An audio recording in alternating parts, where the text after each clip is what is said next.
bely dit saam met my. Maar daar kom 'n uur, en dit is nou, wanneer die ware aanbidders die Vader in gees en waarheid sal aanbid. Want die Vader soek ook mense wat hom so aanbid.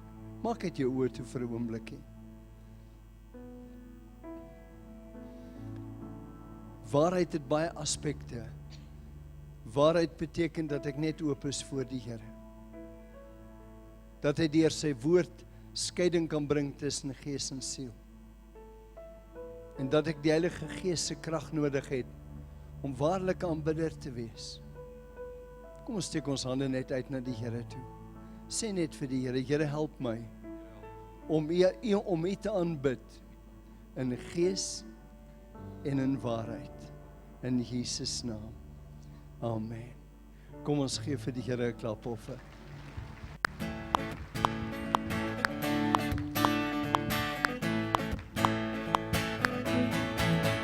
Die regeer, wie is in beheer, wie is die begin en die einde, die een wat is, wat was en wat kom. My hart wil sing, alle eer wil ek bring.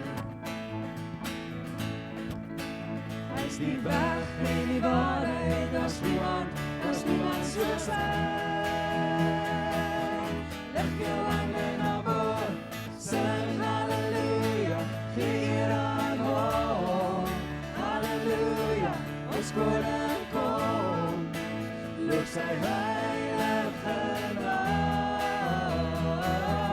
Lig jou hande na bo, sing halleluja, vertrou op hom. Halleluja, ons koning kom, hy kom om ons te haal. Elke knie sal buig, elke tong sal getuig, hy die dood vir ewig oorwin, hy het opgestaan. Lig jou hande na bo, sing halleluja, ons koning kom, loof sy heilige naam. Lig jou hande na bo, sing halleluja, vertrou op hom. Halleluja, ons koning kom, hy kom om ons te haal. In 'n donker wêreld vra almal, wie sal die volk kom lei? Dis die ruiter op die wit perd, hy kom vir jou en my. Lig jou hande na bo, sing halleluja, gee eer aan hom. Halleluja, ons koning kom, loof sy heilige naam. Lig jou hande na bo, sing halleluja, vertrou op hom. Halleluja, ons koning kom, hy kom om ons te haal. Lig jou hande na bo, sing halleluja, gee eer aan hom. Halleluja, ons koning kom, loof sy heilige naam.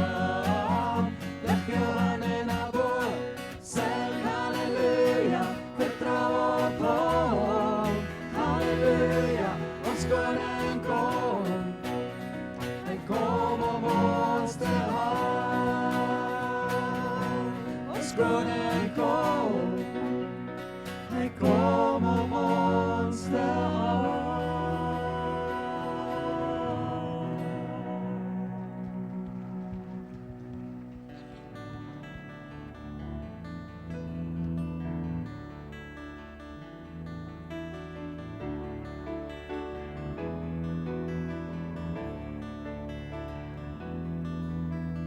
Wonderful, so beautiful is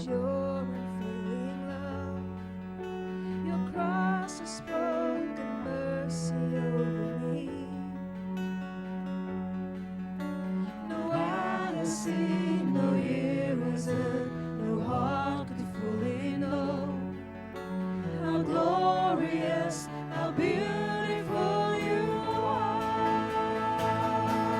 Beautiful one I love, beautiful one I adore, beautiful one my soul must sing. Powerful, so powerful, the glory fills the skies. Your mighty work displayed for all to see. The beauty of your majesty awakes my heart to sing. How marvelous, how wonderful you are. Beautiful one I love, beautiful one I adore, beautiful one my soul must sing. Beautiful one I love, beautiful one I adore, beautiful one my soul must sing. You've opened my eyes to your wonders anew. You've captured my heart with this love. 'Cause nothing on earth is as beautiful as you, my Jesus. You've captured my eyes with your wonders anew. You've captured my heart with this love. 'Cause nothing on earth is as beautiful as you.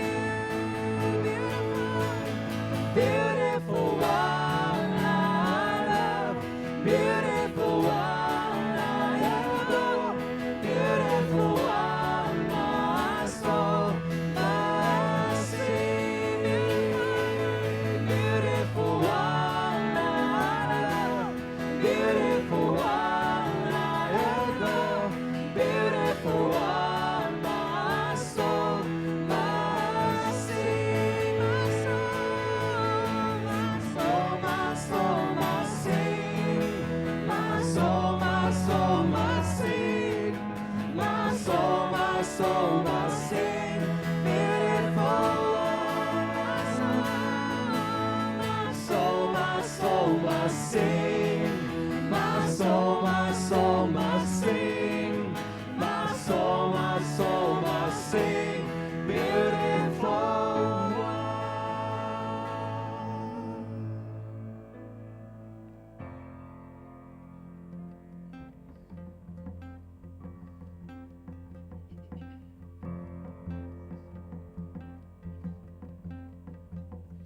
Ek sien in my gees die glorie en die almag van die Heer, die Allerhoogste wat in liefde oor sy koninkryk regeer. Hy het beloof aan die einde, op die wolke kom hy weer. Hy is koning, bring hom eer. Loof hom, prys hom, halleluja. Loof hom, prys hom, halleluja. Loof hom, prys hom, halleluja. Hy is koning, hy kom weer. Die Here is ons vesting wat vir altyd sal bly staan. Hy beskerm elke mens wat in geloof na hom toe gaan. Hy is ons skuiling, hy is ons wapen, hy die vyand reeds verslaan. Hy is die rots wat ewig staan. Loof hom, prys hom, halleluja. Loof hom, prys hom, halleluja. Loof hom, prys hom, halleluja. Hy is koning, hy kom weer. Kom deel nou in ons loflied, hef jou hande op na bo. Blaas passyne, slaan op drome en kom dans voor God se oor. Kom leef in die oorwinning van sy woord waarin ons glo, want sy woord sal ewig staan. Loof hom, prys hom, halleluja. Loof hom, prys hom, halleluja. som halleluja, sy woord sal ewig staan. Loof en prys som halleluja, loof en prys som halleluja, loof en prys som halleluja, sy woord sal ewig staan, sy woord sal ewig staan, sy woord sal ewig staan. Dan moet ek juig my Redder en my God. Hoe groot is U? Hoe groot is U? Wanneer die hele skepping klink dit saam, hoe heerlik hier die grote naam. Dan moet ek juig, my Redder en my God. Hoe groot is U? Hoe groot is U? Wanneer die hele skepping klink dit saam, hoe heerlik hier die grote naam. Wanneer die hele skepping, wanneer die hele skepping klink dit saam, hoe heerlik hier die grote naam, hoe heerlik hier die grote naam, hoe heerlik hier die grote naam. Ons loof U, Here.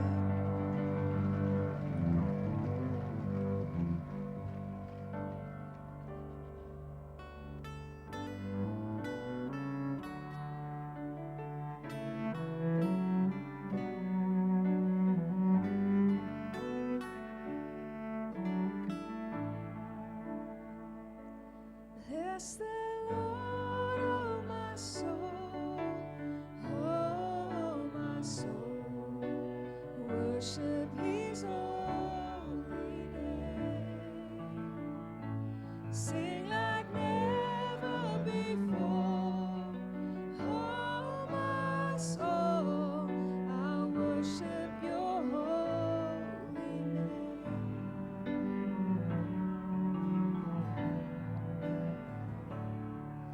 The sun comes up, it's a new day dawning. It's time to sing Your song again. Whatever may pass and whatever lies before me, let me be singing when the evening comes. Bless the Lord, and bless the Lord, oh my soul, oh my soul, worship His holy name. Sing like never before, oh my soul, I'll worship Your holy name.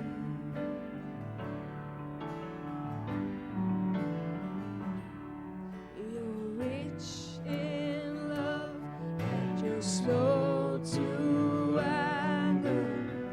Your name is great and Your heart is blind.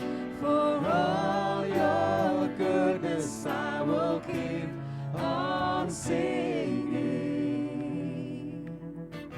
10,000 reasons for my heart to find. Bless the Lord, bless the Lord, oh my soul, oh my soul.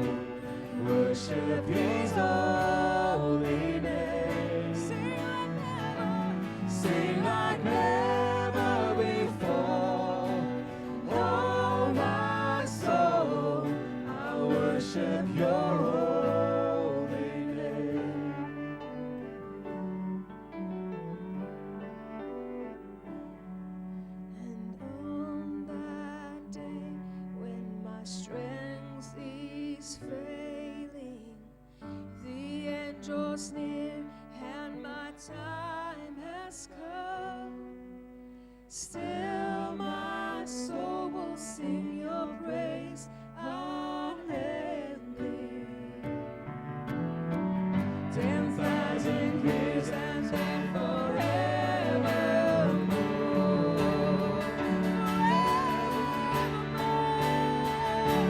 Bless the Lord, oh my soul, oh my soul, worship His holy name.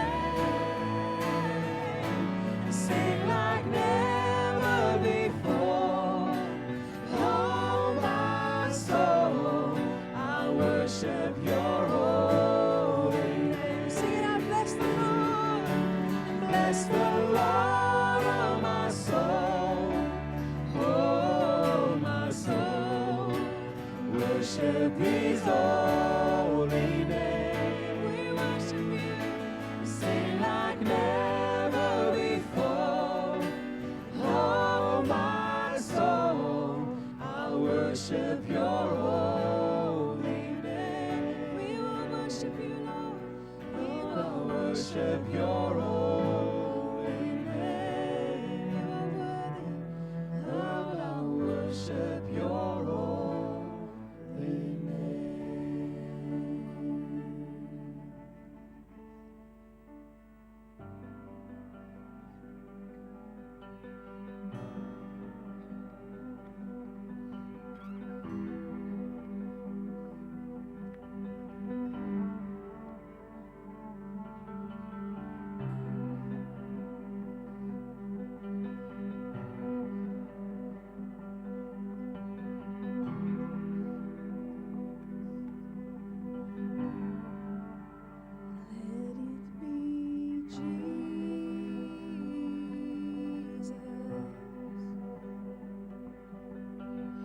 First name that I call, let it be Jesus.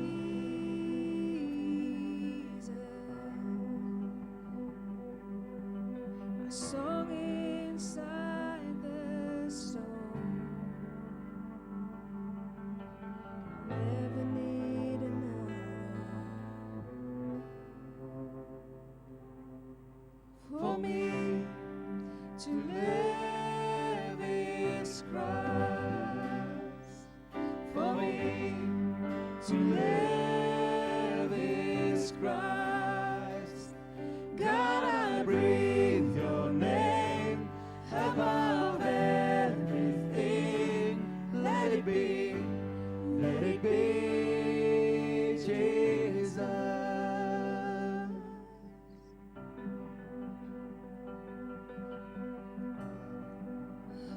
Let it be only Jesus. Let it be Jesus.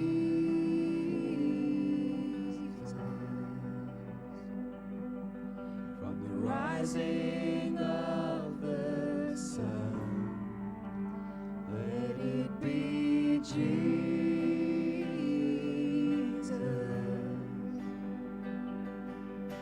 And all is said and done, I'll never need another. Jesus, there's no other. For me to live is Christ. For me to live is Christ. God, I breathe Your name above everything. Let it be Jesus. Let it be Jesus. Should I ever be abandoned? Should I ever be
let it be, let it be, Jesus. God, I breathe your name above everything. Let it be, Jesus. Let it be, let it be, let it be, Jesus.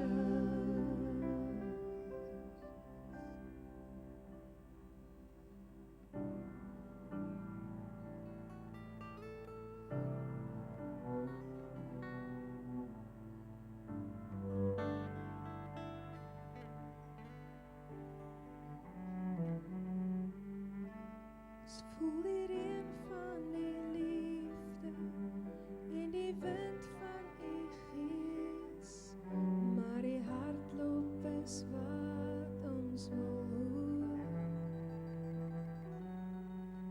Voel hierin van die gees in die wind van die gees, maar die hartklop is wat ons wil hoor. Laat het reën, laat het reën. Maak op die hemelse sluise. Laat het reën, laat het reën, laat het reën. Reën toch oor ons, o Here. Laat het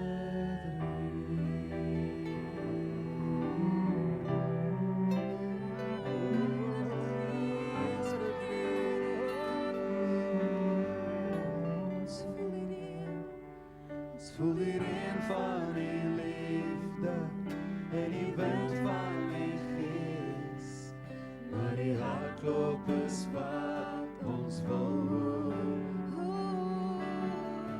Ons voel hierin van die liefde en die wind van die gees, maar die hartklop is wat ons wil hoor. Laat het reën, laat het reën, laat het reën. Maak op die hemelse sluise. Laat het reën, laat het reën. Reën nog oor ons, o Here. Laat het reën, laat het reën, laat het reën. Maak op die hemelse sluise. Laat het reën, laat het reën, laat het reën. Reën toch oor ons, o Here. Laat het reën. Laat het reën, Heilige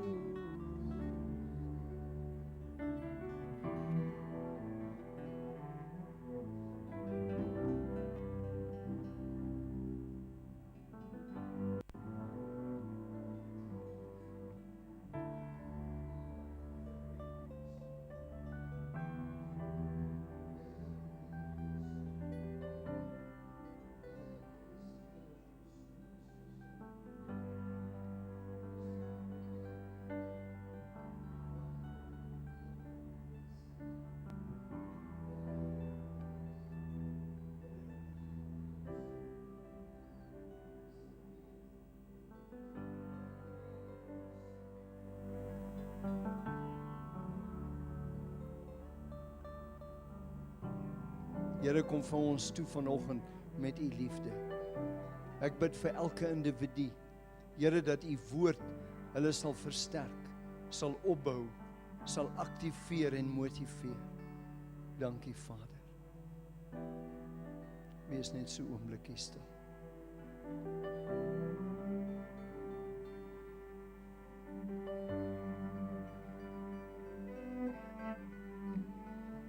Ek sien 'n interessante gesig Ek sien hoe ons baie keer so besig is. En baie keer het jy net nodig om uit te stap buite, net na die blomme te kyk, na die bome op te kyk en te sê, Here, dat ek net bewus word van U. Want al die dinge waarmee ons so besig is, vang my gedagtes. En ek sien terwyl iemand opkyk en hier vlieg 'n duif en daar vlieg 'n voël en daar's 'n blom wat oopgemaak het. Skielik word ek bewus van die grootheid van die Here. En dan word my hart ontvanklik om die inspraak van die Heilige Gees te ontvang. Ek hoor die Heilige Gees sê, is jou hart ontvanklik? Skep 'n geleentheid waar jy kan net wegbreek sodat ek deur my Gees met jou kan praat. Ek wil jou lei. Ek wil nie hê dat jy deur omstandighede gedruk of deur omstandighede onderdruk moet word nie. Dankie Vader, in Jesus naam. Amen. Neem 'n oombliekie in, ons groet die mense om ons.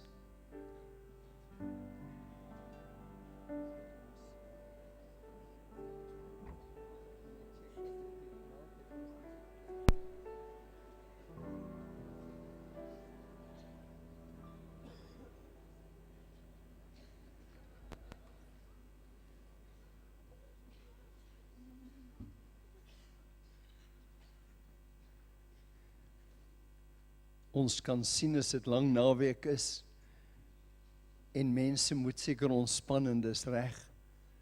Maar is wonderlik om elkeen hier te sien vanoggend. Ons gaan die Here vereer met ons offergawes en ons liefdesoffers.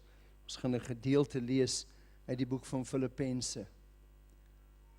Nou kom Paulus en hy skryf daar, want ook in Thessalonika het julle vir my behoefte meer as eenmal iets gestuur. Meer as eenmal iets. En dan sê hy, nie dat ek die gawe soek nie, maar ek soek die vrug wat oorvloedig word op julle rekening. Maar ek het alles ontvang en ek het oorvloed. Ek het dit volop nou dat ek van Epaphroditus ontvang het wat deur julle gestuur is, 'n lieflike geur, 'n welgevallige offer, welbehaaglik by God. En my God sal in elke behoefte van julle vervul na sy rykdom in die heerlikheid in Christus Jesus. En dan sluit sy God en Vader die heerlikheid tot in alle ewigheid. Amen. Ek doen, en op maandagooggende doen ons vrymakende waarhede en ek doen die hele reeks om dit op DVD te plaas. En een van die dames toe ons oor finansies praat, kom en sê, my ouers was altyd getrou in die gee van hulle offergawes. Maar my ma het hulle het nooit tekort gehad nie, maar hulle was nooit welgesteld nie. En ek het gedink, ag, om vir die Here te gee beteken niks. Ek sê toe vir haar, dis interessant hoe 'n mens na iets kyk, jy meet dit aan wat jy kan kry. As jy dit so meet aan die koninkryk, ek sê, besef jy dat jou ma kon bydra, ons bou 'n kapel, en ek het 'n begrafnis in die kapel, van die 100 mense neem 80 die Here aan. Ek sê, en jy deel in daardie oes. Sy sê, sjoe, ek het nog nooit so daarna gekyk nie. Want Reinhard Bonke sê, party van ons moet gaan, en ander moet ons stuur. En dis waaroor dit gaan. Kom ons maak ons oë toe. Vader, baie dankie dat ons kan gee aan 'n God wat ons geleer het, dat hy vir ons wil voorsien, dat ons deel kan hê aan die ewigheidsoes, in Jesus naam. Amen. Wonderlik om Neville, baie dankie. Mag net vra dat die diakens opstaan vir 'n oomblik en net so na die gemeente toe draai. Hierdie is ons diakenspan, ons is baie trots op hulle. As jy wil betrokke raak by die gemeente, die diakenspan is 'n wonderlike plek om by aan te sluit. As jy vanoggend besoek, kan ek vra dat jy net vir 'n oomblik jou hand opsteek. Ons wil jou graag verwelkom. Ek sien enkele hande. Kom net vir hulle net 'n lekker handeklap. Ek sê baie welkom. Hou asseblief daai hand uit in die lug tot ons by jou gekom het en vir jou besoekerskaartjie gegee het. Daar's net die basiese detail wat ons op daai kaartjie graag wil hê, net dat ons jou kan kontak deur die week. En dan nooi ek elke besoeker, sommer dalk vanaand volgende nie baie nie, dalk elke besoeker en sy of haar familie om direk na die diens saam met 'n koppie koffie te drink in die besoekerslokaal. Nou dis as jy uitstap in die voorportaal, onmiddellik links deur die kafeteria in die hoek agter het ons besoekerslokaal. Daar sal ek julle graag wil ontmoet vir 'n koppie koffie direk na die diens. Dan herinner ek ook net almal maar dat ons gratis koffie het onder die afdakke aan my regterkant, jou linkerkant, of in die kafeteria direk na die diens. Is baie welkom na die diens te bly, dalk eens 'n koppie koffie te drink, bietjie met vriende in die gemeente te ontmoet en te gesels voor die huis toe gaan. En dan vandaan twee goed. Ons het direk na die aanddiens vanaand het ons Yes, dit is 'n jong volwasse byeenkoms wat ons doen een keer 'n maand. So ons nooi alle jong volwassenes. As jy dalk 'n jong volwasse het en wat in die gemeente lid is, hy's dalk nie hier vir sy of hy is nie hier vanoggend nie. Nooi hulle vanaand saam diens doen. Direk na die diens is 'n lekker geleentheid om net te kan connect, te kan skakel met ons jong volwasse bediening. En dan vanaand bedien my vrou die boodskap. Nou sy preek elke week vir my. So hierdie week preek sy vir die gemeente ook. So so julle kan nou voel hoe voel dit. Maar nou ernstig sy staan 'n hele deurkosyn vol met is omdat sy swanger is. En sy bedien vanaand en dit sal baie goed wees. Ons neem vanaand se diens ook op vir RSG. So net vir almal se kennisname, hierdie diens wat vanaand opgeneem word, gaan oor 'n paar weke, sy sal maar net post, ons sal post op die gemeente se Facebookblad wanneer dit uitgesaai sal word. So neem maar net daarvan kennis. Party Sondag het ons 'n tyd vir belydenis. Ek het niks om te bely nie. Maar Neville sê altyd ons moet daders van die woord wees. So ek is vandag 'n gehoorsame dader van die woord. En die woord sê ons het nie want ons vra nie. Nou Funenani staan werklik vir julle as gemeente vanoggend en ons vra so groot of julle nie asseblief wintersklere, komberse, enige iets wat in hierdie winter mense kan warm maak. Ons word oorweldig deur die nood daar buite. Baie mense vra vir my hoe lyk die nood en dan sê ek altyd die nood het nie kleur en geur soos wat ons dink nie. Maar weet jy, voor ons kom daar van ons eie mense uit, ons geleerdere uit die gemeente uit, ons het mense in die gemeenskap, ons het ander organisasies wat so klein is, wat nie eers die hulpbronne het om te kan uitdeel nie, wat ook na Funenani toe kom. So Funenani is werklik 'n voertuig wat die nood daar buite kan aanspreek. So as jy wil saai en jy wil baadjies oes, is Funenani 'n wonderlike plek en ons wil werklik vra alle grootes, groot, klein, jonk, oud, kinderklere, grootmensklere, werklik enige klere wat jy aan kan dink. As daar ekstra is by jou, maak dit vir ons in 'n sak bymekaar, bring dit vir ons en so gou as moontlik, want soos wat die koue aankom, elke keer as ek warm aantrek, dan dink ek aan elke persoon daar buite wat nie kan warm aantrek nie. En ek moet eerlik sê, die nood sit so voor ons, dis so in ons gesigte. En ons wil werklik nie een persoon laat koud wees hierdie winter nie. So maak 'n verskil saam met ons. Jy hoef dalk nie self by daai persoon uit te kom nie, maar Funenani kan. So ek wou op my knieë gestaan het, Neville, maar ek sal nie op my knieë gaan nie. Maar dis werklik 'n groot behoefte en ons wil dit so mooi vir u as gemeente vra. Dankie, Neville. Ek het haar gevra of sy nie wil dans om dit te anker nie. Kom ons kyk net na die dagboek en dan wil ek net vra as Hugo en Rika dalk vrymoedigheid om gou-gou verhoog toe te kom. Kom ons kyk na die nuus.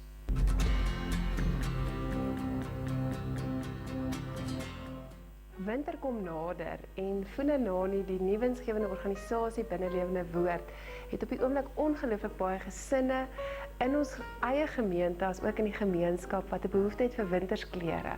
Van kinderklere, babaklere tot grootmensklere, mans en vrouens, enige wintersklere en selfs komberse. Ons maak aanspraak op u as gemeente om ons te help. Gaan deur die kas, maak skoon en gooi daai wintersklere uit en bring dit vir ons na Funenani toe in die week selfs of selfs net op 'n Sondag. Ons wil nie hierdie winter een persoon laat koud kry as ons iets omtrent dit kon gedoen het nie.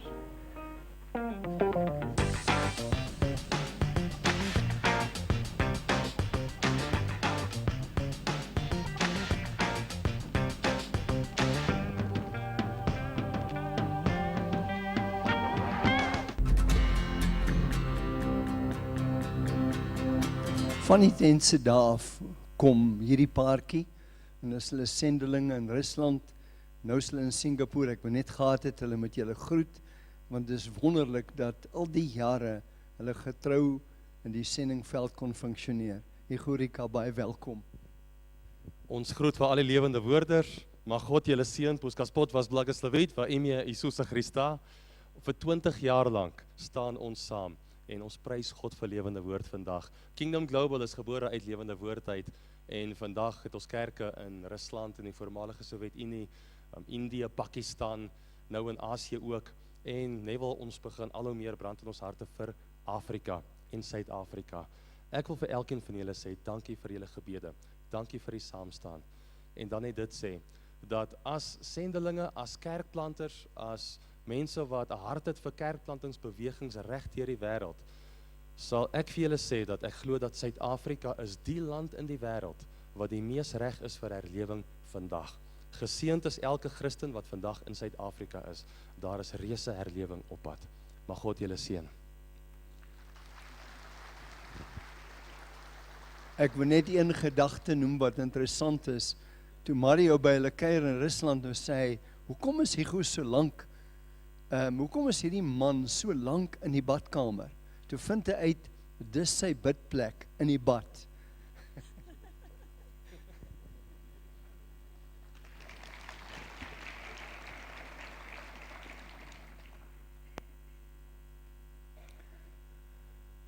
Ek wil met julle deel vanoggend oor die krag van die liefde in die reeks wat ons doen oor koninkrykslewe. 'n Paartjie gaan met vakansie, maar hulle wil met die motor af, maar sy vrou is 'n mediese verteenwoordiger wat nog in die provinsie werk. Hy sê toe maar, ek gaan afry, dan vat ek al jou goed saam, en dan bespreek ons daar by die hotel, en jy vlieg dan af en dan kry ek jou daar. Hulle het toe so ooreengekom, en hy daag toe daarop op die vakansieplek, ingeteken by die hotel waar hulle sou bly, en hy dog toe wel ek stuur gou vir my vrou 'n e-mail. Hy toe in sy opgewondenheid en ontspanning net die adres, omdat hy 'n bekende van het, of kom ek sê algemene van, het die e-mail by 'n verkeerde plek uitgekom. Hier kom dit by 'n dominee se vrou uit. Die dominee is so 2 dae terug oorlede, en hulle het hom begrawe. En hulle hoor net iemand gil, want sy was baie ontstel met die dood van haar man. Nou kom in die kamer en gehardloop en sy het uitgepas. Daar lê sy op die grond en hulle wonder wat gaan aan. En hulle kyk toe op die komputer die e-mail en daar staan die volgende: my liewe vroutjie, ek het veilig gearriveer. Nou net ingeteken. Alles is gereël en alles is in plek vir jou aankoms môre. Kan nie wag om jou te sien nie. Ek verlang baie na jou. As iets by 'n verkeerde plek uitkom, kan ons moeilikheid optel. Om 'n koninkrykslewe te lewe, moet ek iets verstaan van die krag van God se liefde. Ek moet iets verstaan van die hart van die koning wat ek dien. Die wêreld roep uit na liefde. Die wêreld roep uit na erkenning. En ek weet dalk vir party mense as hulle hier kom, is dit vreemd dat ons mekaar 'n drukkie gee, maar my ervaring met die Here kan ek nie anders nie. Dis waarvoor die Here ons geroep het. Johannes 3:16 in die Amplified Bible, amplify altyd God se liefde vir my. For God so greatly loved and dearly prized.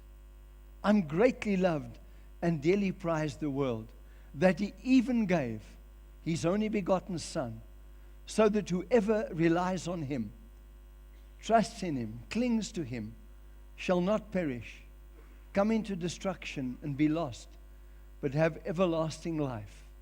En vir my elke keer, as ek na 'n kruis kyk, dan sien ek, that's how much he loved me.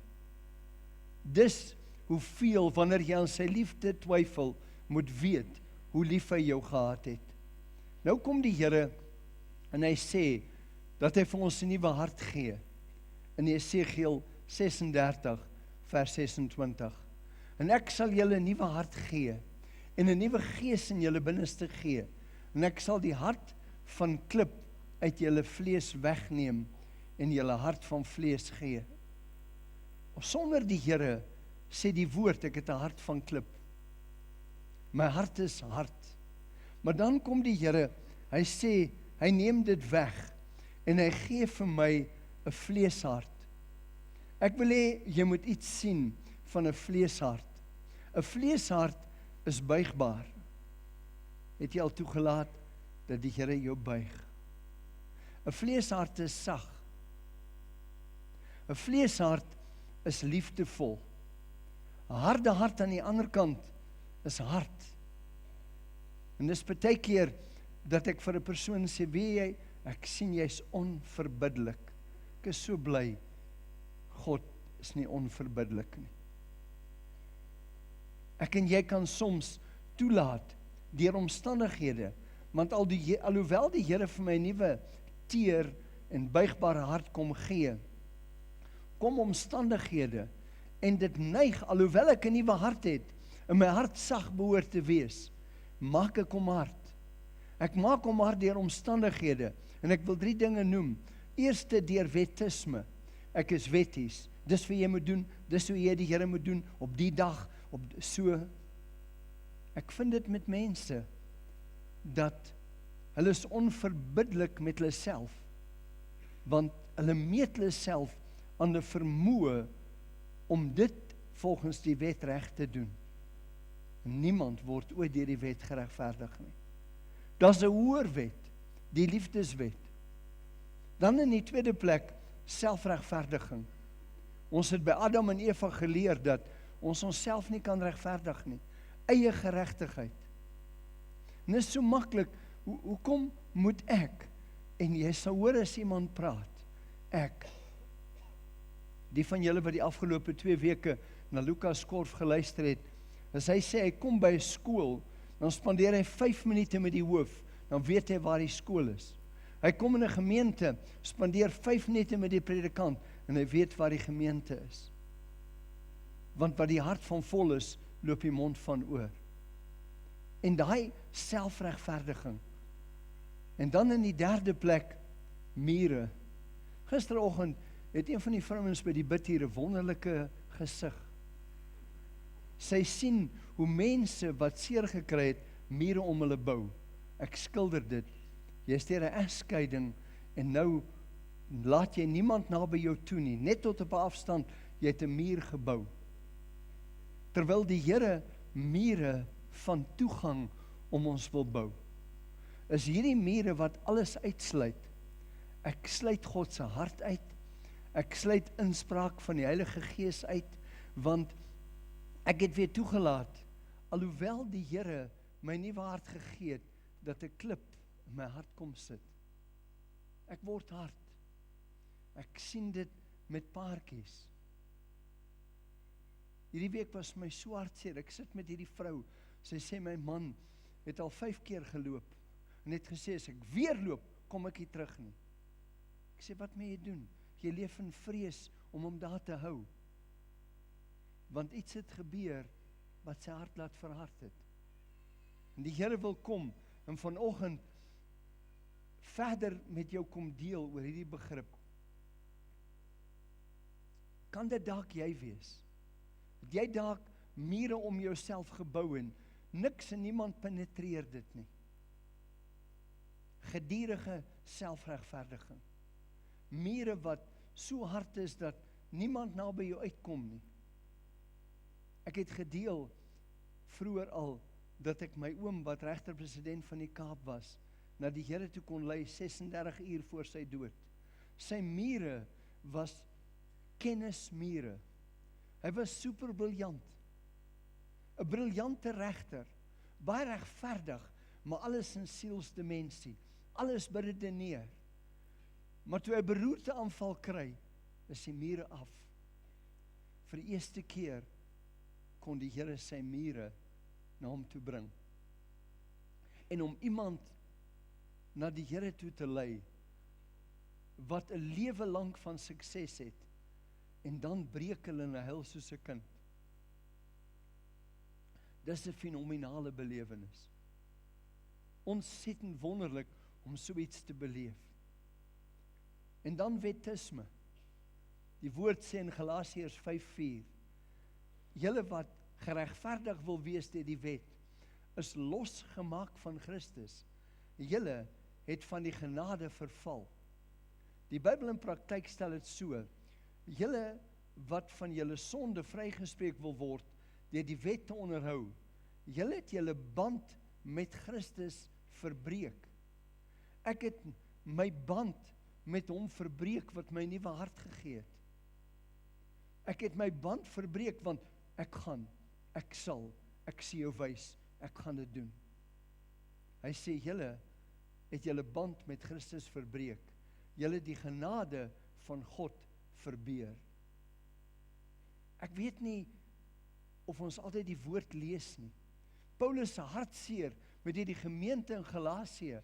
Hy sê, kan julle nie sien nie, julle dan in die gees begin, hoekom wil julle voortgaan deur die letter van die wet? God se genade word oneffektief in die persoon wat volgens die letter van die wet wil lewe en die letter van die wet wil onderhou. Paulus sê hier vir die gemeente in Galasië, kies tussen die wet en die genade. Kies. Dan kom hy, as hy skryf vir die gemeente in Korinthe, en hy sê, jy wat deel is van die Nuwe Testament, nie dat ons uit onsself bekwaam is, om iets as uit onsself te bedink nie, maar ons bekwaamheid is uit God, wat ons ook bekwaam gemaak het, as 'n dienaar van die Nuwe Testament. Ek wil iets radikaal doen, kan jy net jou hand op jou bors sit, net saam met my bely, ek is 'n bekwame bedienaar van die Nuwe Testament. Nie van die letter nie, maar van die gees. Want die letter maak dood, maar die gees maak lewend. Ek wil hê dat jy in die gesig wat die Here my gewys het, van iemand wat buite loop en net bewus word in die natuur van die Here. Here, hier sê ek is 'n bekwame bedienaar van die Nuwe Testament. Dis al. Jy weet, partykeer verstaan ons dit nie. Ek verstaan myself partykeer nie. Ek is in die winkelsentrum en ek doen inkopies, en hier sit Tannie, sy struikel half en val en ek tel haar op, en sy sê, hi, baie dankie. En die volgende oomblik sê ek vir haar, Tannie, en ek soen haar op die hand, die Here is lief vir jou. Sy begin huil. Ek sien das iets van, laat jou vriendelikheid aan almal bekend word, Filippense 4:5, die Here is naby. Dis waaroor dit gaan. Nou God se genade is na ons toe gebring deur die Here Jesus Christus. Hy sê in Johannes 1:14, hy sê en julle, en die woord het vlees geword, en onder ons gewoon, en ons het sy heerlikheid aanskou, 'n heerlikheid soos van die enige geborene, wat van die Vader kom, vol van genade en waarheid. Dis waarvan die Here vol was. Nou genade is God se goedheid. En hy sê in vers 16, en uit sy volheid het ons almal ontvang, ja, genade op genade. Is dit nie wonderlik om te weet, dat uit sy volheid, elkeen van ons ontvang het. Elkeen van ons het dus die kapasiteit, om 'n groter hart te kan hê. Hoe meer jy genade leer ken, hoe meer jy God se liefde leer ken, hoe meer verander jou hart. My seun kom hierdie week en hy sê, papa, hoe maak ons met iemand wat kwaad is vir papa? En wat papa agter papa se rug sleg sê? En hoe akkommodeer ons nog so 'n persoon? Ek sê maklik. Matteus 5:44, hê jou vyande lief, seën die wat jou vervloek. Jy sien, ek het nodig om te leer, jy het nodig om te leer. Ons het nodig om by die voete van die Here te leer.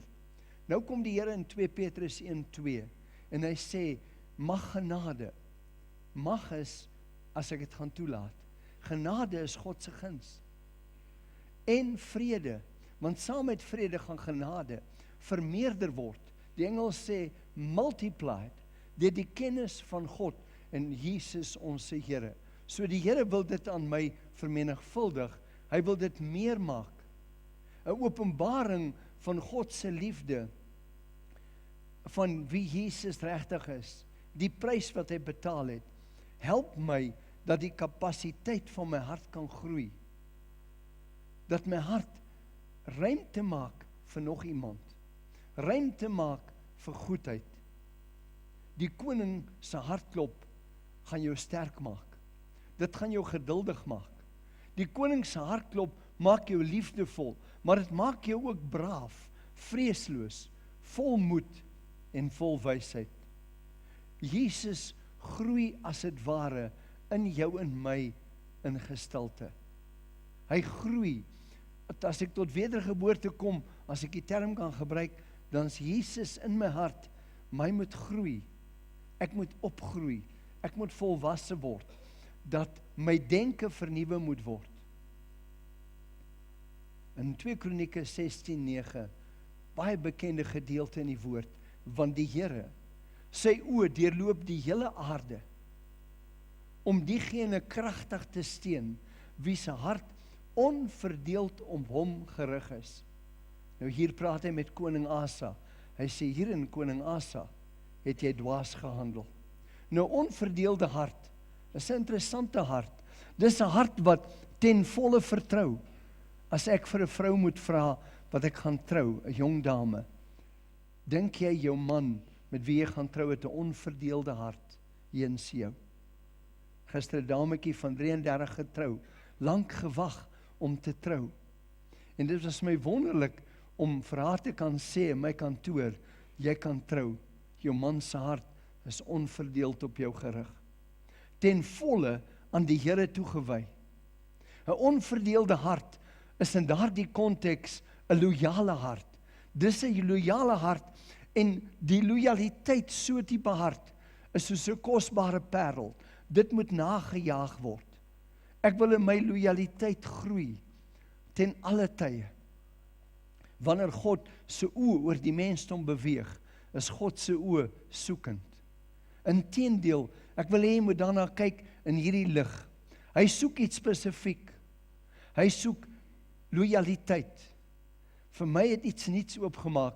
God is soos 'n jagter. Hy soek dwars oor die aarde. Wie se hart is loyaal, onverdeeld op my gerig, want ek wil jou kragtig ondersteun. Ek wil jou dra, ek wil jou deurdra.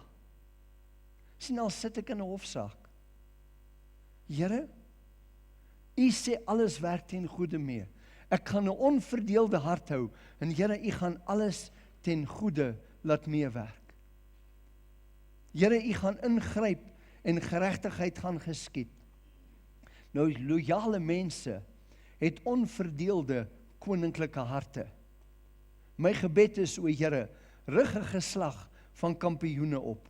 'n Geslag, Here, wat groot, liefdevolle, kragtige, loyale koningsharte het.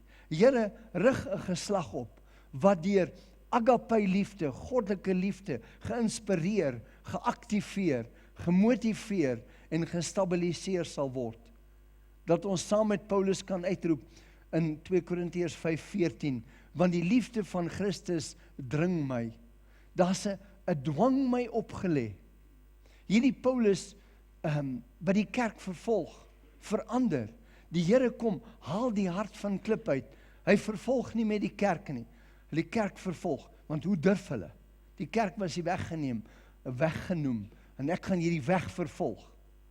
En dis wat gebeur. Ek weet nie of julle gesien het, die een imam sê, we will come into America, and we will behead you all in the streets. En dan sê ons, wat is ons reaksie? Islam. I sincerely love all Muslims. If you want to behead me, I want you to know my Savior loves you. And I love you. Sien, as iets wat gebeur in ons harte, as die Here kom en hy gryp in, hart wat gevul is met God se lewe neerleggende, opofferende, onselfsugtige liefde, is in 'n sin vreesloos. Hy sê in Openbaring 12:11, en terwyl ek voorberei, dink ek vir die eerste keer, het ek regtig verstaan. En hulle het hom oorwin, deur die bloed van die lam, en deur die woord van hulle getuienis, en ons het daar opgehou.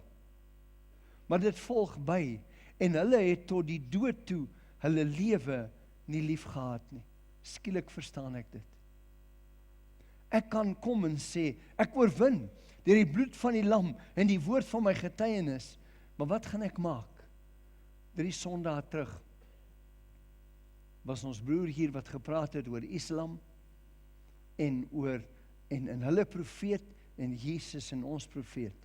En 2 van sy medesendelinge, een is deur Boko Haram, en die ander deur El-Shabaab, keel afgesny. Eenvoudig, glo jy? Ja, ek glo in Jesus Christus. Wil jy jou bekeer tot Islam? Nee. Jou kos jou lewe. En hy sê, hy besef, dit mag hom sy lewe kos. Maar dis die prys wat my Heiland vir my betaal het. Dat hy deur die dood hom, wat mag oor die dood het, kan kom doodmaak. Nou die leeu van die stam van Juda staan in jou op, wanneer jy verstaan, dat jy oorwin deur die bloed van die lam, en die woord van jou getuienis. 1 Johannes 4:18 sê, daar's geen vrees in die liefde nie. Daai woord vrees is fobia. Ek het nie 'n fobia nie. En as jy sukkel met vrees, moet ons daarmee deel. Daarom 365 keer, 1 vir elke dag, is daar in die woord, moenie vrees nie. Maar die volmaakte liefde moet groei in my hart. Party van ons het 'n liefde, maar dit het nog nie gegroei nie. Dryf die vrees na buite toe uit. Want die vrees sluit straf in. En hy wat vrees, het nie volmaak geword in die liefde nie. Daar's 'n drywingsmag in God se liefde. Dit dryf vrees na buite toe uit. Dat ek vreesloos word in die situasie. Dis 'n vrou in ons Engelse gemeente, terwyl hulle voor haar staan, en sê, ons gaan jou doodskiet, sê sy, jy het die revolver, maar dan's jy 'n moordenaar, en ek is by die Here, en ek gaan nie toelaat, dat jy my met die hemel dreig nie. Iets gebeur, sy sê, sy het vreesloos voor hierdie man gestaan met die revolver. Nou kom die Here, en hy sê in Romeine 5:5, want hy maak dit moontlik, die hoop beskaam nie, dat in my hartkapasiteite kan groei, omdat die liefde van God in ons harte uitgestort is, nie in die kliphart nie, maar in die hart van vlees, kom en hy drup dit nie in nie, hy stort dit uit, deur die Heilige Gees, wat in ons gegee is. Die Heilige Gees in jou, is nie net dat jy kan seker wees, jy is 'n kind van God, of in tale kan bid nie, dis daar, sodat jy altyd kan weet, daar's hoop. Nou God die Vader, het voor die grondlegging van die wêreld, het hy geweet, dat Saulus die Christene sou vervolg. Die Here is die Alfa en die Omega, hy ken die begin en die einde. Hy het geweet, dat hy sou bystaan, toe hulle Stefanus sou stenig. Maar daar was iets in Saulus, wat die Here wou gebruik. Daar was iets in Saulus, wat die Here nodig gehad het. In Saulus wat moord geblaas het, was daar 'n saad, van 'n goddelike bestemming vir sy lewe. In elkeen van ons, brand 'n saad, van goddelike bestemming. Nie per toeval nie. God skep nie iets per toeval nie. Toe die lig van die Here op die Damaskuspad in Handelinge 9 oor Paulus skyn, skielik ontkiem die saad. En Paulus sê, Here, wat wil jy hê moet ek doen? Dis wanneer jy kom in God se teenwoordigheid, sy lig oor jou skyn, jy sê, Here, wat wil jy hê moet ek doen? Dat hy kom en sy wil vir jou kom openbaar. In 'n vervolger van die kerk, in 'n reeks moordenaar, as jy dink aan Paulus vir die kerk vervolg het, was daar die samestelling en die potensiaal om 2/3 van die Nuwe Testament te skryf. Watter potensiaal lê in jou en my? terwyl ek praat, is iemand oor internet wat kyk. Terwyl ek praat, sien ek jy huil. En die Here is besig met jou, my broer. Daar's 'n roering wat kom in my hart, want God kom en hy bring daardie roering. Ek glo dat die Here vir elkeen 'n goddelike bestemming het. Hy plaas dit in jou hart, maar dis in sy lig wat jy dit ontdek. Dan moet eers God se hartklop opgetel word en hom toelaat om my hart te verander. Totdat sy kragtige liefdeshartklop in my hart begin klop, kan dit nie regtig verander nie. Dit is wat hy met Saulus gedoen het. Saulus was my interessant om elke keer iets nuuts in die woord te ontdek. Die naam Saulus, toe hom roep, word beteken voorgevra. Dalk het sy ouers gebid, hy's voorgevra, maar die naam beteken ook graf. Die naam beteken ook dood of 'n sloot. En hierdie kosbare man, in wie die potensiaal van die Nuwe Testament was daar 'n saad wat nie ontkiem het nie. En alhoewel hy voorgevra was daar 'n graf. Dis waarom ons oor kinders profeteer. Dis 'n ouer paar wat na ons sake bid hier toe kom, hulle kom van Hartbeespoortdam af, en ek sê vir haar die oggend, ek sien die Here gee vir jou nog 'n kind, maar hulle wil nie nog 'n kind hê nie. Die kind is toe gebore, en hulle noem die kind Emma. En hierdie kind, die profetiese woord oor hierdie kind is, deel van die profetiese woorde, maar daar's 'n span, jy sal baie sportief wees. Hulle sê die kind is 2 en die kind vang 'n bal. Verstommend. Elke keer waar hulle kom, sê hulle, ons sien hoe hierdie woord gestalte vind in hierdie kind. Nou, Paulus beteken klein. En hier verander die Here sy naam na klein. Haal hom uit die graf uit, haal hom uit die sloot uit, haal hom uit die dood uit, en noem hom klein. Maar Paulus se hart groei. En hy ontdek dat hy 'n groot hart kan hê, al is hy klein. Want Paulus was blykbaar ook 'n klein mannetjie. Nou kom die Here, en Paulus sê, die liefde van Christus dring my. Iets anders, daar was 'n dringendheid in sy vervolging van die kerk, maar nou dring die liefde van die Here hom. In 1 Korintiërs 9:16 sê hy, want die dwang is my opgelê, en wee my as ek nie die evangelie verkondig nie. Dink aan die vrou by die put van Samaria. Diep in haar hart, te midde van haar persoonlike probleme, te midde van die feit dat sy deur 5 egskeidings is, by 'n man bly in sonde, maar daar brand 'n goddelike bestemming in hierdie vrou se hart. In haar ontmoeting met Jesus skyn 'n lig oor haar, en die saad van goddelike bestemming ontkiem. Onthou, Jesus bedien haar profeties. Hy sê, ek sien, jy het 5 mans gehad, en die een by wie jy nou bly is nie jou man nie.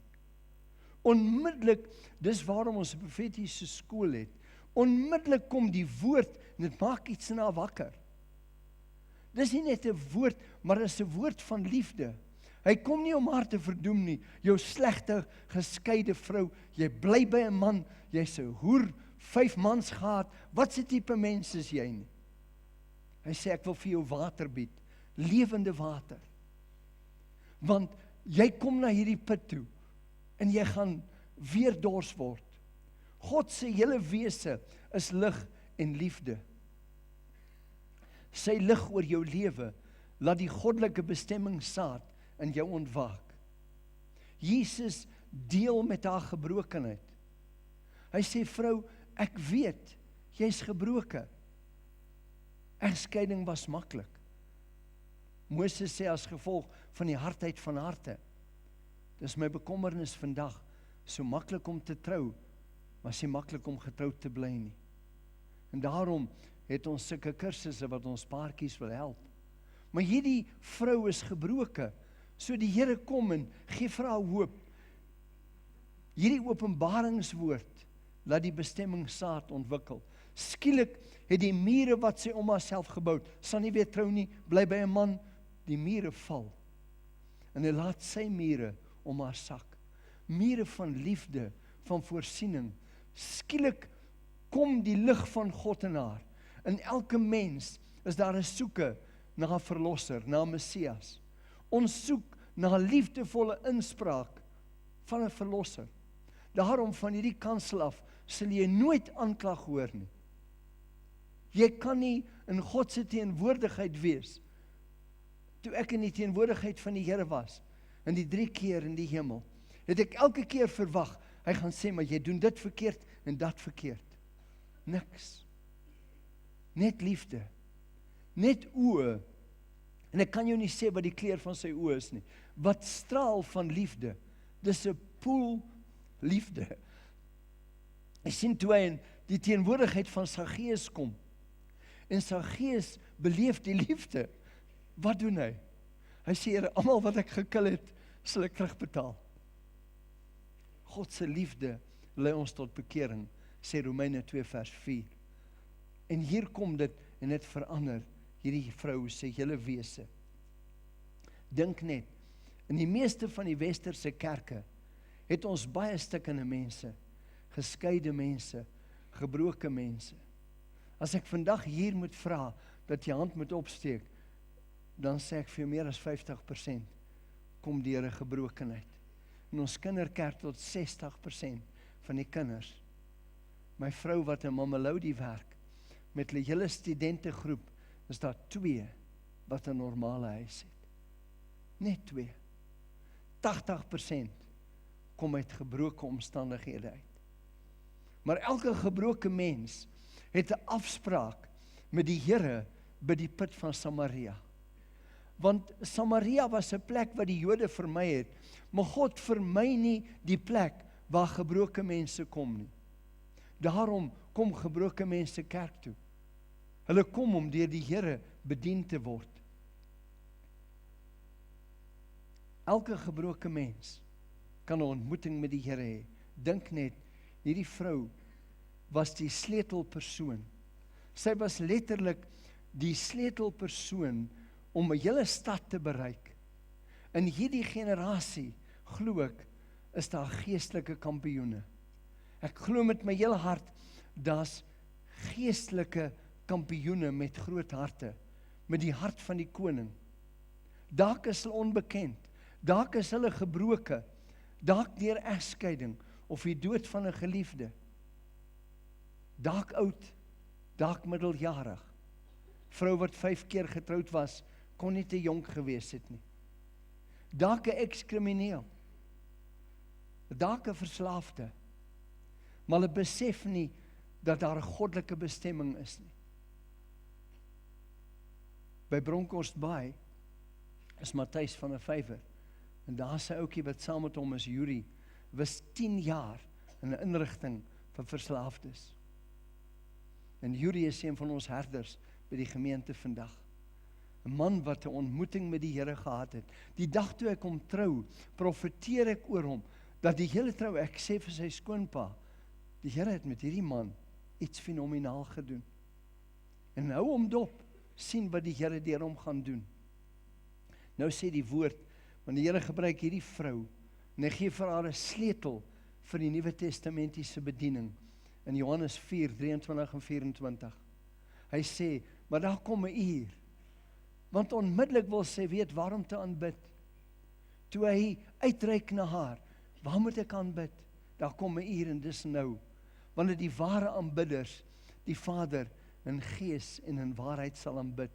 Want die Vader soek ook mense wat hom so aanbid. God is gees, en die wat hom aanbid, moet hom in gees en in waarheid aanbid. Die Here kom en hy sê vir hierdie vrou, dis nie die plek waar jy aanbid nie. Dis dat jy aanbid in gees en in waarheid. Ek wil weet by watter plek. En ek wil hê jy moet my hoor. Ek kan vanoggend kom en hier kom staan en sê, kom na ons gemeente toe. Ek kan jou beloof, ons het goeie predikers. Ek beloof jou, ek gaan jou my beste gee. Ek beloof jou, ons lof en aanbidding is die beste. Maar daar's nie liefde nie. Dan is ons 'n lydende metaal. en 'n klinkende simbaal. Dit gaan oor die liefde wat God in my hart kom uitstort, wat hy wil hê ek met mense moet deel. Nou Jesus sê hier, die Heilige Gees sal die energiefaktor wees in elke gelowige se toegewyde geestelike lewe. Die plek maak nie regtig saak nie. Dis dat jy die Here aanbid. Ek glo daar's 'n hoër weg vir hierdie generasie. Daarom noem ons jeugfokusgroep Yes. 'n Generasie wat grondkwaliteit van hulle harte gaan verander. Die grondkwaliteit gaan van 30 na 60 na 100voudig groei. En die Here gaan iets kom doen. En nou wat ek ook gesê het is dat ek glo Suid-Afrika is ryp vir 'n beweging van die Here. Op die dag van Pinkster kom die Here en hy stort sy gees uit. En hy sê in Handelinge 1:8 sê hy vir hulle, maar julle sal krag ontvang wanneer die Heilige Gees oor julle kom en julle sal my getuies wees in Jerusalem sowel as in die hele Judea, Samaria tot in die uiterste eindes van die aarde. Ek wil hê jy moet sien hoe hy insluit Jerusalem lokaal, Judea provinsiaal. Maar nou is Samaria deel van die provinsie. Hy sê hulle sluit nie sekere gebiede uit nie. Sluit dit in. En dan die hele wêreld. Sien ek en jy kan nooit 'n gebied uitsluit nie. Elmien het nou nog gedeel. Die nood is 'n nood. Hoe reik 'n mens uit na iemand? Los jy iemand? Ons het baie keer meer liefde vir 'n dier as vir 'n mens. En nou kom die Here en hy wil iets in ons harte kom losmaak. Ek wil iets met jou deel. 'n verhaal, 'n ware verhaal van 'n perd met die naam van Secretariat. Ek is nie in perdewedrenne nie. Toe ek 20 jaar oud was, het ek by staatsdiensamptenaar, staatsdienskantoor gewerk en ek het my geld op 'n blou skimmel gesit wat onder by die Durban July gehardloop het. En toe val die ruiter af. Die perd het gewen, maar die ruiter het afgeval. Ek onthou Steven Grenfell het 'n onderhoud met Reinhard Bonke. En hy draai na Reinhard en Reinhard vra, hy vra vir Reinhard, on what horse is your money? Reinhard sê ek het nie idee gehad van die man van praat nie. Hy dink toe, my money is on the jockey on the white horse in the book of Revelation. Hy sê, Stephen Grenfell het sy boekie uit, hy sê, who's the jockey? Hy sê, ek het 30 minute gevat om vir hom te vertel wie die ruiter op die wit perd is. Nou hierdie perd, Secretariat, is 'n interessante perd. Daar word van hom gesê, the greatest racehorse of all time. Koerant het gesê, 'n perd wat ongelooflik was. Hierdie perd is 'n gawe van God, het die koerante gesê. Dis 'n geestelike belewenis om hierdie perd te sien hardloop. God het op ons afgekyk en ons 'n groot gawe gegee. Interessant hoe die koerante sal skryf oor 'n perd en nie oor ons verlosser nie. Nou hierdie perd kom op die toneel toe perdewedrenne op hulle laagste was. Die kerk as 'n geheel is in 'n sin op 'n laagtepunt. In die nuusmedia nou is daar mense wat sê, gaan ons mense terugkry in die kerk. Nou hierdie was 'n gewone plaasperd. Was nie 'n wedrenperd nie. Hy het op 'n perdeplaas groot geword en niemand het op hierdie perd ag gegee nie. Skielik in 1973, 'n baie belangrike jaar. Abortus is in Amerika gewettig.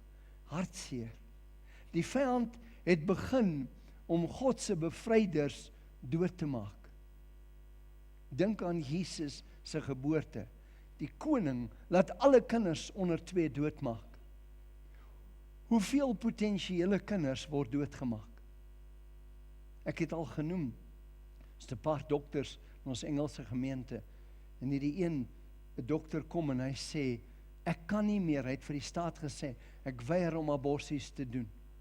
Ek het in hierdie week of verlede week met hom gepraat. Hy sê, in die aand droom hy sê net 'n tweeling moes aborteer.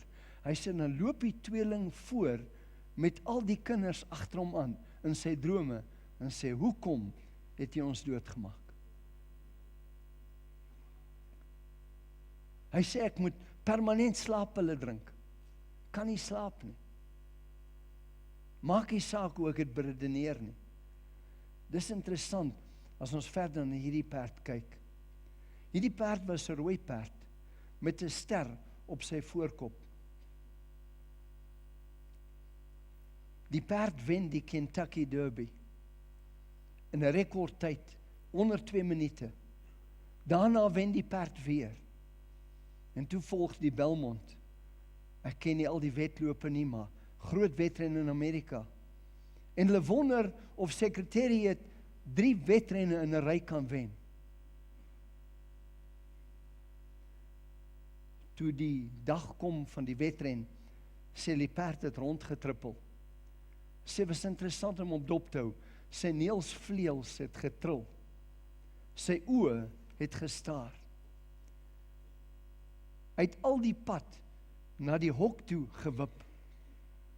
Die ander perde het hom vermy. Hy het dit totaal geïntimideer.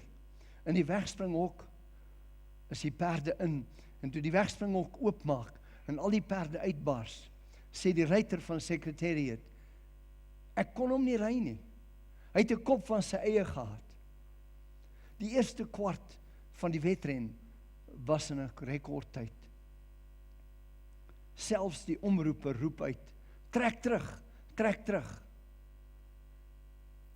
Die mense begin letterlik vloek.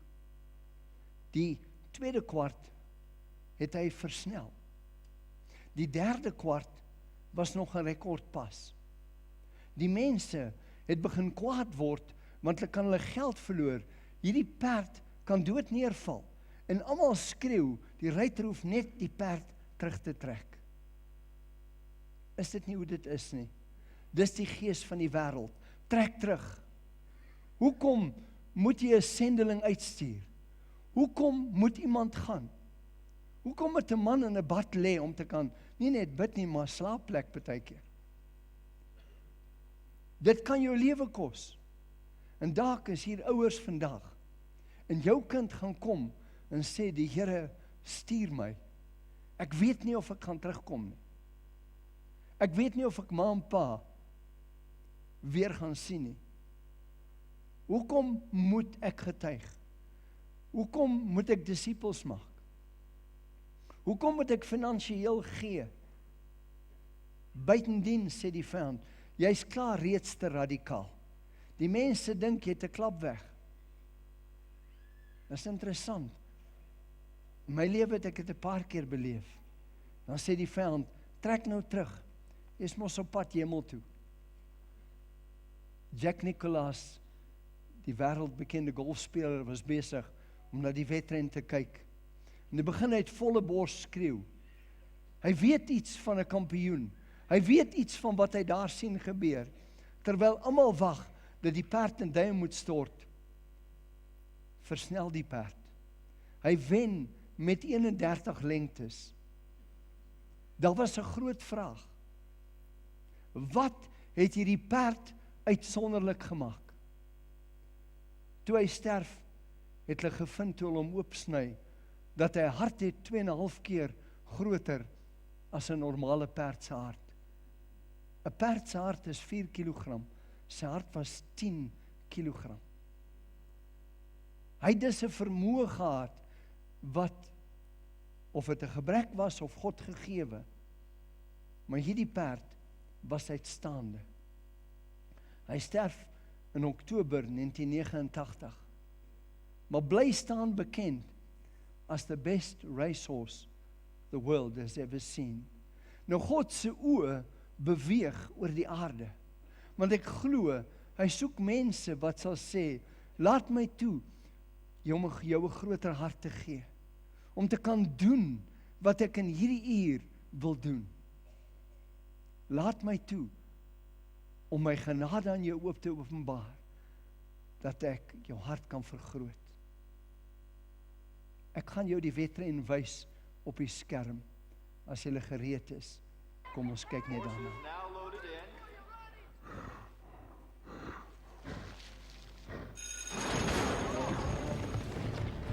Secretary searching from the gate. Secretary awaiting her result. Secretariat driving immediately into the lead. Secretariat and Jam off to a surprisingly rapid pace. He's going out too fast!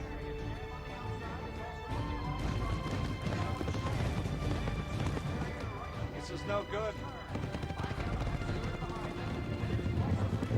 Why is he going to the lead? I don't know. Chad pushing Secretariat into an even faster pace as they round the first turn. Throwing the lead down to the back stretch. Chad pressing Secretariat even faster. Secretariat refusing to yield, driving forward. Yeah, this is unbelievable. No horse can take this pace. Chad pushing forward to challenge for the race. Come on, Ronnie. Come on. 3/4 of Blitzkrieg, 1:09 and 4. There you go. There you go. Secretariat and Chad locked in a deadly duel.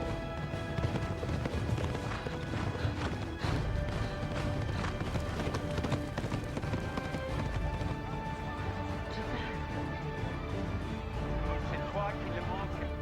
It's Secretariat and Chad. Oh man, this is a catastrophe. Too fast. Let it run, Ronnie! Let it run! Chad and Secretariat pulling away at blazing speed. With a half mile still to run, Secretariat sprinting away. 4 lengths. 6. 9. 11. Entering the final turn, Secretariat is moving like a tremendous machine. That's impossible.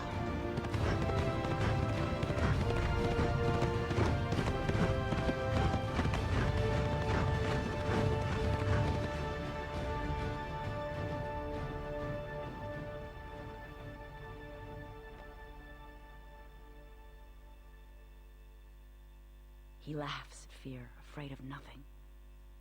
He does not shy away from the sword. He cannot stand still when the trumpet sounds.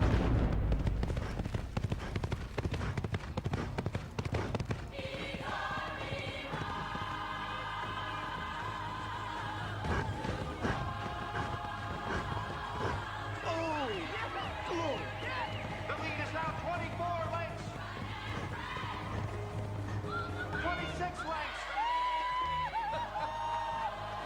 28 and still surging. Ride him, Ronnie, ride him. Go away. Go away. Ronnie. Ronnie, don't fall off. There you go, Red.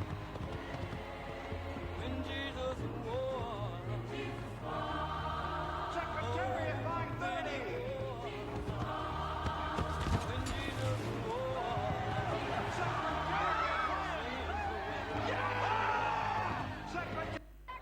Horses now loaded in. Dis interessant dat in die tyd waarin ek en jy leef, daar 'n uitdaging is. Terwyl die moslim wêreld, of kom ek sê ISIS, mense se lewens neem, en die uitdaging kom.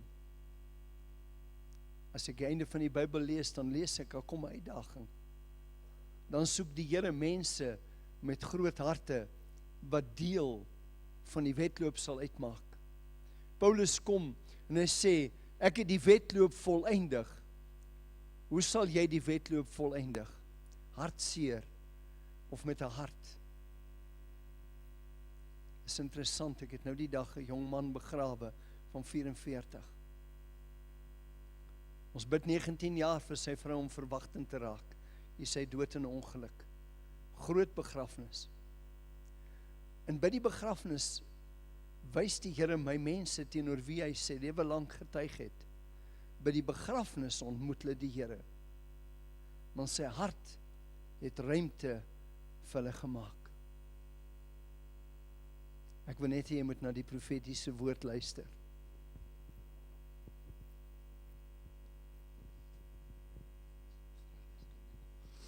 Hallo almal. Ek wil graag begin net deur 'n vers te lees uit Jesaja 43. Vers 18 en 19 sê, Do not remember the former things, nor consider the things of old. Behold, I will do a new thing, now it shall spring forth. Shall you not know it? I will even make a road in the wilderness and rivers in the desert. En ek gaan vanoggend na Neville toe ek sê, die Here wys my beeld. Het lyk soos 'n foto, en die foto is verdeel, en die Here kom en hy begin die stukke bymekaar skuif. En die agtergrond van die foto was in die begin nie baie duidelik nie, en soos wat die foto die stukke bymekaar begin pas, begin die agtergrond en die voorgrond meer duidelik word. En in die voorgrond is daar 'n kruis wat vir my sê dat daar's 'n fokus op Jesus. En in die agtergrond is al hierdie nuwe groenplante en bome en daar kom vrug voort. En daar's 'n skrif in Openbaring 22, as jy lees van vers 1 af, praat van veelvoudige vrug wat voortgebring gaan word. En ek wil net gou-gou hier deel wat ek voel die Heilige Gees sê.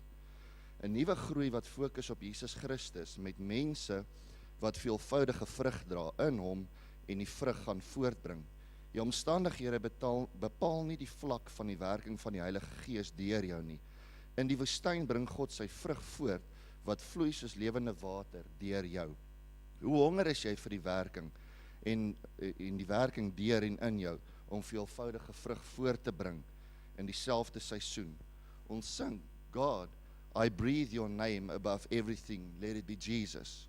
En ek skryf hierso, Here gee my 'n groter honger en 'n kapasiteit om U in en deur my te laat werk. En die Here gee vir my skrif in die worship uit Openbaring 22. En die skrif is 22 vers 6 sê, Then he said to me, These words are faithful and true. And the Lord God of the holy prophets sent his angel to show his servants the things which must shortly take place. En ek voel ek moet sê, nadat ons hierdie perd sien hardloop het, hoe groot is jou honger om nie in die wêreldse reis betrokke te raak nie, sodat die Heilige Gees deur jou en in jou kan werk, sodat jy vrug kan voortbring om mense om jou aan te raak. Dankie.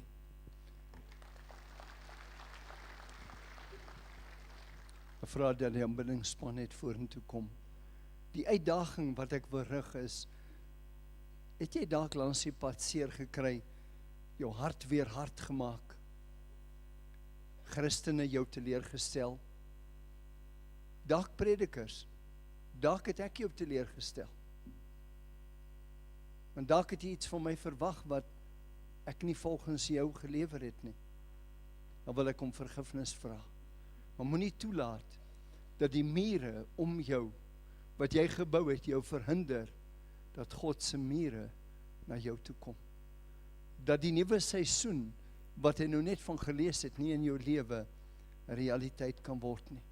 En terwyl ons afsluit, as jy bediening verlang, hier's 'n span, maar ek ervaar, ek het gesê vir ons jong mense, ek beleef die hele kerk in 'n geboortekanaal.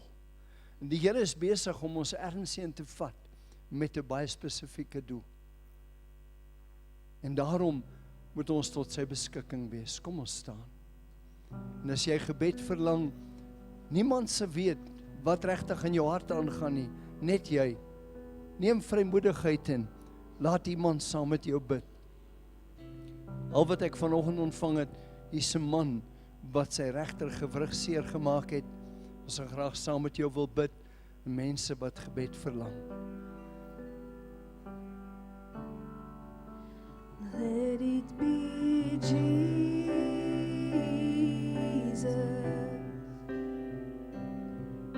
the first name that I call. Let it be Jesus,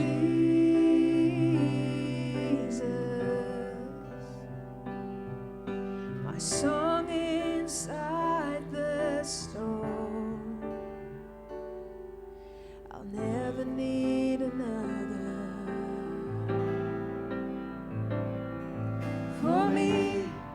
To live is Christ. For me, to live is Christ. God, I breathe your name above everything. Let it be, Jesus. Let it be, let it be, let it be, Jesus. Should I ever be abandoned? Should I ever be acclaimed? Should I ever be surrounded by the fire and the flame? There's a name I will remember. There's a name I will proclaim. Let it be,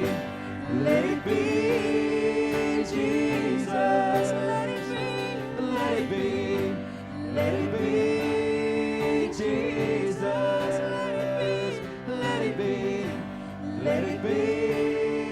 Jesus. Kosbare Heilige Gees, ek bid dat U die naprediker van hierdie woord sal wees. Here, dat U elke hart sal inbrand. En Here, dit wat Lukas ons mee uitgedaag het oor die laaste 2 weke, to be present on purpose with power. Dankie, Vader. Die liefde van God die Vader, die genade van die Here Jesus, die konstante inspraak van die Heilige Gees is jou deel in Jesus naam. Amen.